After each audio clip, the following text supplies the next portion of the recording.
7ဆိုင်မှာ rebound လုပ်ပြီးတော့တချမ်းကပျက်စီးလာပါတယ်ပူနေနဲ့ပြင်းသွားတယ်ထင်တယ်ကျွန်မအကျင့်တစ်ခုရှိတယ်မကောင်းမှုဆိုရင်အပြစ်လည်းမပြောဘူးရန်လည်းမရှာတတ်ဘူးနောက်ဘယ်တော့မှမပတ်သက်ဘူးအဲ့တော့ဆိုင်ကိုပြန်မသွားပဲကိုနီကိုဟန်လေးနဲ့ပြန်ကောင်းအောင်ရှမ်ပူလေးရှာရင်းနဲ့အရန်အဆင်ပြေသွားခဲ့တော့ခုဆိုရင်ယူရောင်းတဲ့အထိဖြစ်သွားတာပါစပင်ကျွတ်တာကတော့ဟိုးအရင်ကတည်းကကျွတ်နေတာကြာပြီအခုကျမှစပင်အကျွတ်တွေလည်းရက်သွားပြီစပင်ကလေထူပိတ်လာတာပျက်စီးနေတဲ့စပင်လည်းပြန်ကောင်းတယ်စပင်လည်းအကျွတ်ရက်တယ်ပေါင်းစည်းလေးနဲ့တေချာလုံးရင်တစ်ချိန်ဆိုတစ်ချိန်အရန်သိတာပါတယ်တခါကရန်တွေးခံရတယ်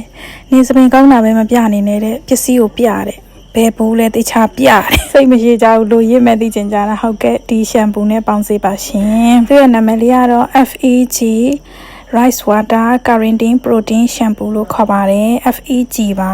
ရှော့တာလေးရဲ့ပေါင်းတာလေးရဲ့နှစ်မျိုးတွဲသုံးပေးနော်တစ်စုံမှာ4400ကျပ်ပါရှင်ရိုင်ရရတဲ့မျိုးတွေအားလုံးကိုအိမ်ရောက်ငွေချေနဲ့ပို့ပေးပါတယ် Viber ကနေပဲမှာပေးပါနော်ကျေးဇူးပါ